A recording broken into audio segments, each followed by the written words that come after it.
What if I told you that 90% of new investors are guaranteed to lose money in their first year, and it has nothing to do with market crashes, economic downturns, or bad luck? The truth is, every single beginner makes the same 5 devastating mistakes that practically guarantee failure. And I'm about to reveal exactly what they are so you can avoid becoming another statistic. I've been investing for over 15 years, and I've watched thousands of eager newcomers dive headfirst into the markets, only to see their dreams crushed within months. But here's the thing that nobody talks about. These failures aren't random. They follow a predictable pattern, like watching the same tragic movie play out over and over again.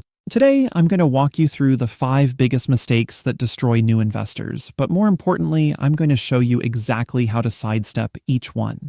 By the end of this video, you'll have a roadmap that could save you thousands of dollars and years of frustration.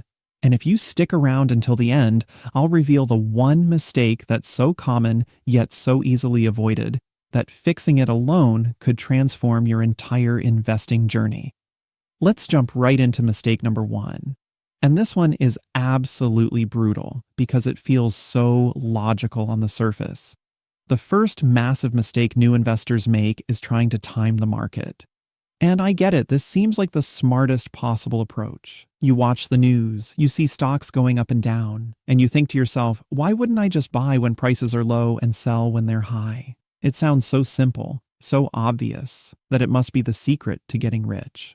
But here's what actually happens when you try to time the market. You'll spend weeks analyzing charts, reading financial news, watching expert predictions, and convincing yourself that you've spotted the perfect moment to buy. You'll see a stock dip and think, this is it, this is the bottom, time to jump in. So you buy, feeling incredibly smart and strategic. Then the stock drops another 20%. Suddenly panic sets in. You start wondering if you should sell and cut your losses, or hold on hoping it'll bounce back. Meanwhile, you're checking your portfolio every 5 minutes, watching those red numbers get bigger and bigger. The stress becomes overwhelming, so you finally sell at a massive loss, swearing off investing forever. Or maybe you get lucky once or twice. Maybe you actually catch a stock on its way up and make some quick money. This is almost worse because now you're convinced you've figured out the secret formula. You become addicted to the thrill, making bigger and bigger bets until eventually the market humbles you with a devastating loss that wipes out months of gains in a single day. The brutal reality is that timing the market is impossible, even for professionals. Studies show that mutual fund managers, people who dedicate their entire careers to this, fail to consistently beat the market year after year. If they can't do it with teams of analysts and sophisticated computer models, what makes you think you can do it from your laptop in your pajamas? But here's what really kills me about market timing. While you're sitting on the sidelines waiting for the perfect moment to invest, you're missing out on the most powerful force in investing, which is compound growth over time. Every day you delay is money you'll never get back. The solution is embarrassingly simple, yet most people refuse to accept it because it doesn't feel exciting enough. Instead of trying to time the market, you need to embrace time in the market. Start investing regularly, regardless of whether stocks are up or down that week. This strategy, called dollar cost averaging, automatically buys you more shares when prices are low and fewer shares when prices are high, without you having to make any timing decisions. I know it doesn't sound as thrilling as picking the perfect entry point, but boring strategies make money and exciting strategies lose money. That's the harsh truth of investing. Now let's talk about mistake number 2, which is actually the opposite problem but equally destructive. The second massive mistake is putting all your eggs in one basket, and this usually happens because of mistake number 1. New investors get so focused on finding that one perfect stock, that one guaranteed winner, that they end up betting their entire future on a single company. Maybe they read about Tesla's incredible run and decide to put their entire savings into electric vehicle stocks. Or they hear about the next big cryptocurrency and mortgage their house to buy in. Or they become obsessed with a particular sector like technology or real estate, convinced that it's the only place worth investing. This feels logical because when you're starting out, researching one company thoroughly seems smarter than spreading your money across many different investments. You think to yourself, if I really understand this business, if I really believe in their future, why wouldn't I go all in? Here's why.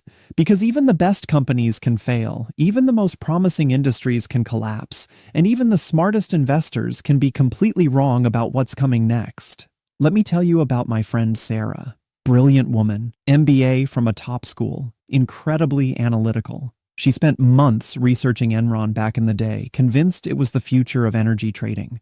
She understood their business model better than most of their own employees. She put 60% of her portfolio into Enron stock. You know how that story ended. The devastating truth about concentration is that it amplifies both your wins and your losses, but losses hurt way more than wins feel good. If you put everything into one stock and it doubles, you're thrilled.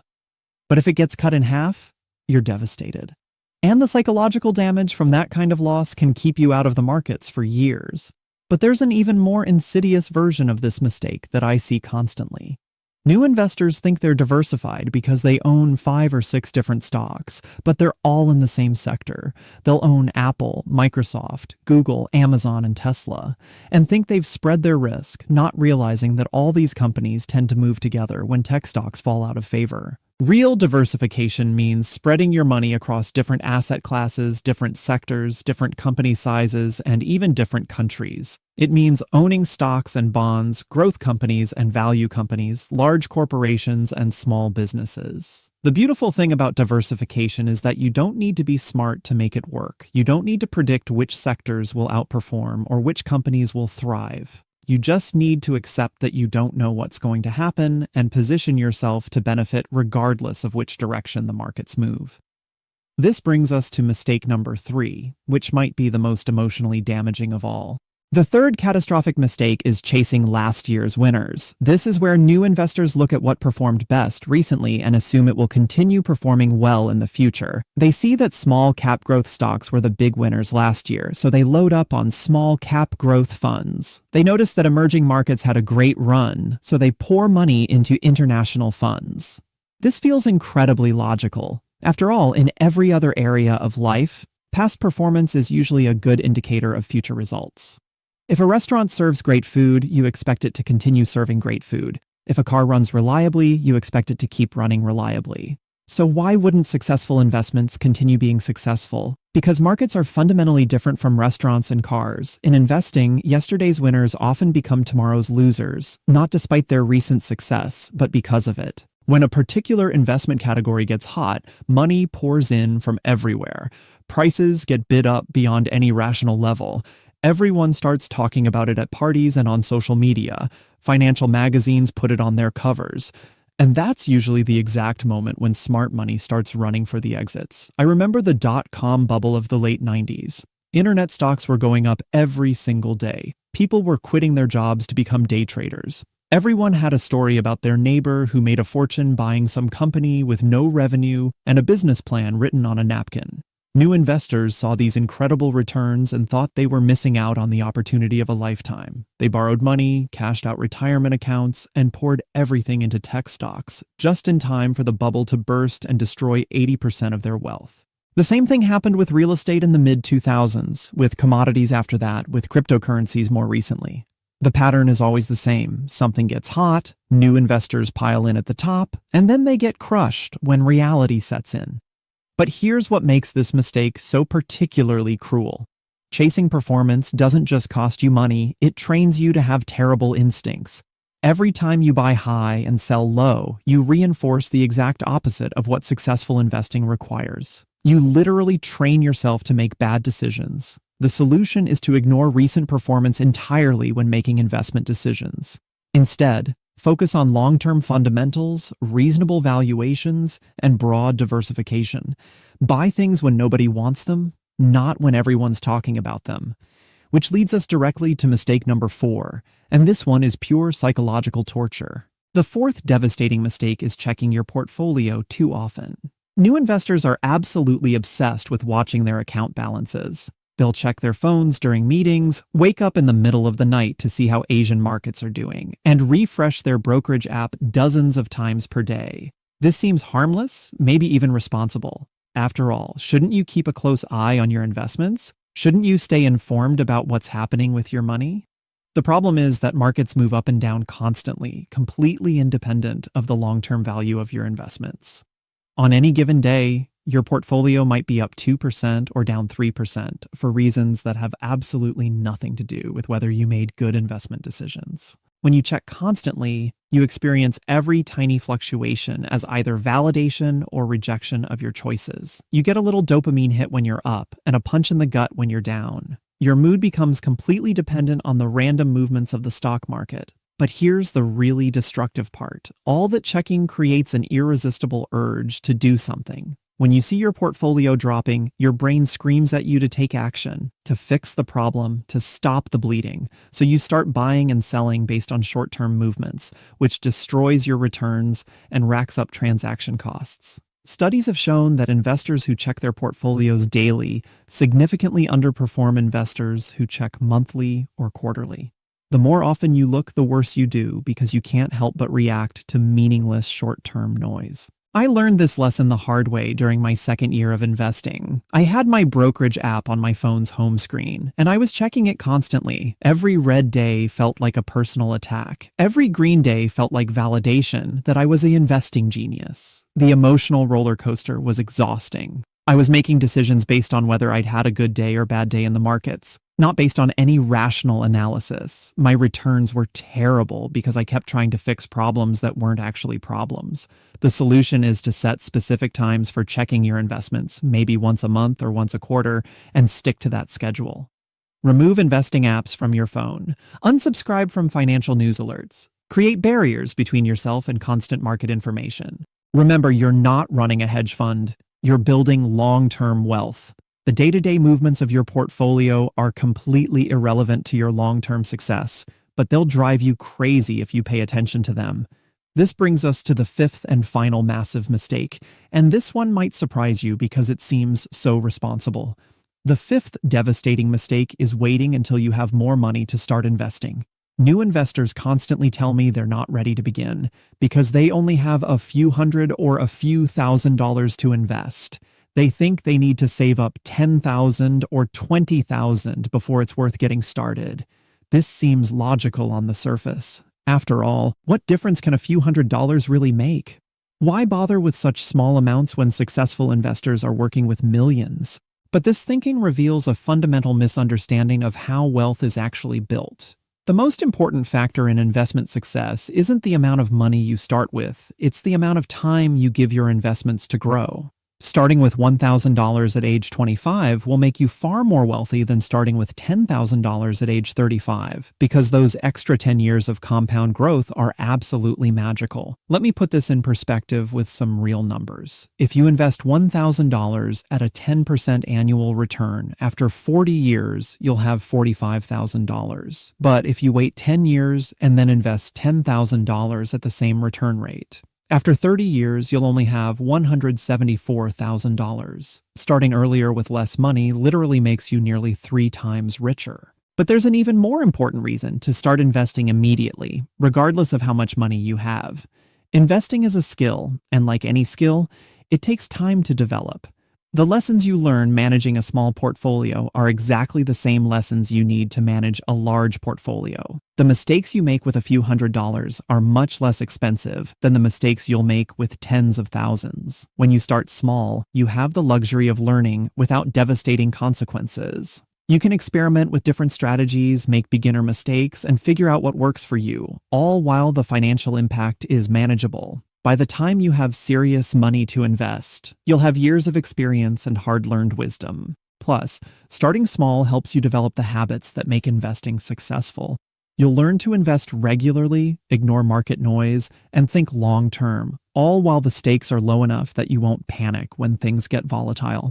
The biggest tragedy I see in investing is people who spend years preparing to start instead of actually starting. They read books, watch videos, attend seminars, and convince themselves they need to learn more before they're ready.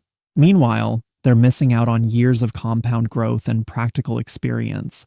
The truth is, you'll never feel completely ready. There will always be more to learn, more strategies to understand, more economic indicators to analyze. But none of that matters as much as simply beginning and letting time work in your favor. Here's what you need to start investing successfully: a basic understanding of diversification, access to low-cost index funds, and the discipline to invest regularly regardless of market conditions. That's it. You can learn everything else as you go. Now, I promised I'd reveal the one mistake that's so common yet so easily avoided, that fixing it alone could transform your investing journey. Are you ready for this? Because it's going to sound almost too simple to be true. The biggest mistake that destroys more new investors than any other is paying too much in fees. This seems boring compared to dramatic mistakes like timing the market or chasing hot stocks, but it's actually the silent killer that slowly bleeds away your wealth over decades. Most new investors have no idea how much they're paying in fees. They see a 1% management fee and think that sounds reasonable, not realizing that this tiny percentage will cost them hundreds of thousands of dollars over their investing lifetime. Let me show you the math that will shock you. If you invest $500 per month for 30 years at a 10% annual return, you'll end up with just over $1 million. But if you pay just 1% in annual fees, you'll end up with only $760,000. That single percentage point cost you nearly $250,000. And here's the kicker. Those higher fees don't buy you better performance. Study after study has shown that low-cost index funds consistently outperform expensive, actively managed funds over long time periods. You're literally paying extra money to get worse results. The solution is embarrassingly simple. Stick with low-cost index funds from reputable companies like Vanguard, Fidelity, or Schwab. Look for funds with expense ratios below 0.2%, ideally closer to 0.1%. That's it. This one decision will save you more money than any fancy investment strategy ever could. But the fee problem goes deeper than just management expenses. New investors often use expensive brokerages that charge transaction fees for every trade. They buy individual stocks and pay commissions. They invest in complex products with hidden fees buried in the fine print. Every dollar you pay in unnecessary fees is a dollar that can't compound and grow over time. It's not just the immediate cost that hurts you. It's the opportunity cost of what that money could have become if you'd invested it instead. The beautiful irony of this mistake is that avoiding it actually makes investing easier, not harder. When you stick with simple, low-cost index funds, you don't need to research individual stocks or try to pick winning fund managers. You don't need to worry about style drift or manager changes or complex investment strategies. You just buy the whole market at the lowest possible cost and let capitalism do the heavy lifting for you. So here's my challenge to you. Before you make another investment decision, calculate exactly how much you're paying in fees across your entire portfolio. Add up management expenses, trading commissions, advisor fees, and any other costs. If you're paying more than 0.5% annually, you need to make changes immediately. Look, I know this video covered a lot of ground, and some of these concepts might feel overwhelming if you're just starting out. But here's the beautiful truth about successful investing. It's actually much simpler than most people make it out to be. You don't need to be a genius. You don't need to predict the future. You don't need to find the next Amazon or Apple. You just need to avoid the common mistakes that destroy most beginners, start as early as possible, and let time and compound growth work their magic. The 5 mistakes we covered today, timing the market, lack of diversification, chasing performance, checking too often, and waiting to start, are responsible for more investment failures than market crashes, economic recessions, and corporate scandals combined. But now you know exactly what to watch out for. Remember, every investing expert you admire made these same mistakes when they started. The difference between successful investors and everyone else isn't that they never made mistakes. It's that they learned from them quickly and adjusted their approach. Your investing journey doesn't have to be perfect from day one. It just needs to begin. Start with whatever money you can afford to lose, choose simple and diversified investments with low fees, and commit to adding money regularly regardless of what the markets are doing. The investors who build real wealth aren't the ones who make brilliant individual decisions. They're the ones who make consistently good decisions over long periods of time. They're the ones who avoid these 5 devastating mistakes and stay focused on the long-term picture. If you found this video helpful, make sure to subscribe because I publish new content every week designed to help you build wealth and avoid costly mistakes. And if you want to dive deeper into any of these concepts, I've got an entire playlist of investing fundamentals that will give you everything you need to get started on the right foot. The most important thing you can do right now is take action. Don't let this become just another video you watched and forgot about. Pick one of these mistakes that resonates with you, make a specific plan to avoid it, and start implementing that plan today. Your future self will thank you for starting now instead of waiting for the perfect moment that never comes. The best time to plant a tree was 20 years ago, but the second best time is today. The same is true for your investing journey. Thanks for watching, and I'll see you in the next video where we'll dive deep into how to build your first investment portfolio from scratch.